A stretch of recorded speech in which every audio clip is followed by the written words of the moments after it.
Assalamualaikum warahmatullahi wabarakatuh.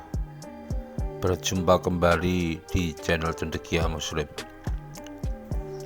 Teman-teman sekalian, kali ini akan aku ajak untuk menyimak sebuah pemberitaan terbaru ya, perkembangan dari perkara yang menjerat mantan Menpora ya, Bapak Roy Suryo ya. Beberapa waktu yang lalu, kalau tidak salah pada tanggal 20 Juni 2022, Bapak Roy Suryo ini dilaporkan oleh salah satu perwakilan dari komunitas agama Buddha ya, terkait dengan unggahan beliau tentang kritiknya terhadap kenaikan tiket di Candi Borobudur ya, kenaikan senilai menjadi Rp750.000 ya. Dalam unggahan tersebut, Bapak Roy Suryo itu mengunggah sebuah meme ya, yang mirip dengan gambar dari Bapak Presiden Jokowi ya, stupa yang kepalanya itu mirip dengan gambarnya wajah Bapak Presiden Jokowi ya.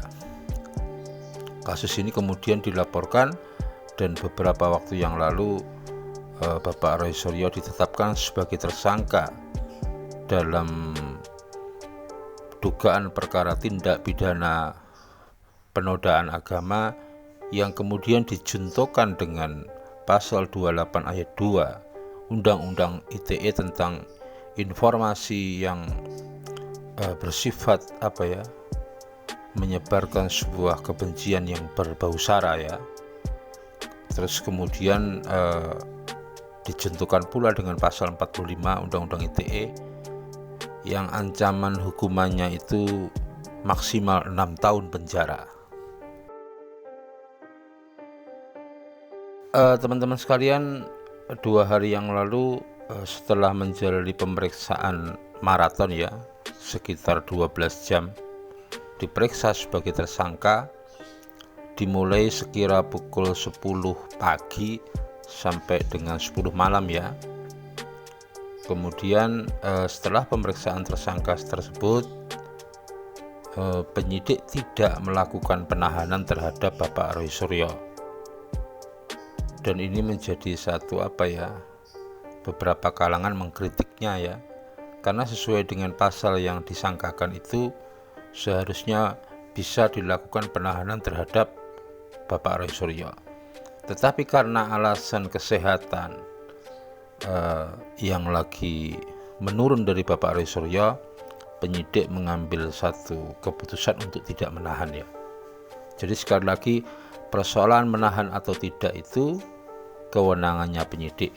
Dan kali ini karena berdasarkan alasan kemanusiaan, karena yang bersangkutan kelelahan dan sedang mengalami masalah kesehatan, dan kalau kita lihat dari isi pemberitaan itu, Bapak Roy Suryo keluar dari gedung pemeriksaan itu dengan dipapah beberapa orang, kemudian dinaikkan ke kursi roda ya.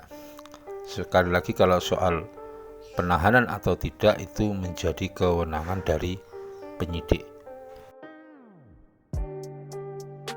Teman-teman sekalian, memang kalau kita lihat ya, kasus-kasus yang berbau sara, apalagi soal agama, itu sangat sensitif ya, sangat sensitif, melukai perasaan umat beragama. Dan pelaporan ini adalah hak dari umat beragama yang merasa agamanya sedang dinodai atau dilecehkan begitu. Tetapi sekali lagi, kalau menurutku, meskipun Bapak Roy Suryo itu bersalah ya, diduga kuat bersalah. Meskipun sebenarnya di sini Bapak Roy Suryo itu tidak membuat meme-nya, beliau hanya menyebarkan ya, bukan pembuatnya, hanya menyebarkan atau mentransmisikan. Sekali lagi, diduga kuat beliau bersalah, tetapi poin positifnya dari beliau adalah beliau mengakui kesalahan tersebut, kemudian meminta maaf kepada umat Buddha, dan beliau sangat kooperatif dalam proses pemeriksaan perkara. Jadi ini kalau tidak ditahan sebagaimana kewenangan penyidik, kalau menurutku sih masuk akal. Apalagi sekali lagi beliau sudah menyadari kesalahannya dan meminta maaf, dan konten itu bukan konten berulang seperti yang dilakukan oleh si KJ, kemudian Mbah Udin yang terus menerus dan tidak mau mengakui kesalahannya. Oke teman-teman, selanjutnya kita ikuti ya nanti perkembangan dari kasusnya Bapak Roy Suryo untuk sampai kemudian pelimpahan ke kejaksaan, kemudian persidangan di pengadilan, dan kalau aku prediksi beliau nanti akan dinyatakan bersalah, cuman hukumannya tidak akan terlalu tinggi ya. Kalau menurutku tidak sampai pada kisaran tahunan. Itu aja teman-teman prediksi dari aku. Sekali lagi menurutku beliau diduga bersalah, tetapi beliau dengan gentle sudah meminta maaf dan mempertanggungjawabkan perbuatannya sampai di persidangan dan kemudian dijatuhkan putusan. Sekali lagi ini bisa menjadi pembelajaran bagi kita semua dan khususnya bagi beliau untuk lebih bijak dalam bermedsos. Itu aja yang bisa aku sampaikan, kurang lebihnya mohon maaf. Assalamualaikum warahmatullahi wabarakatuh.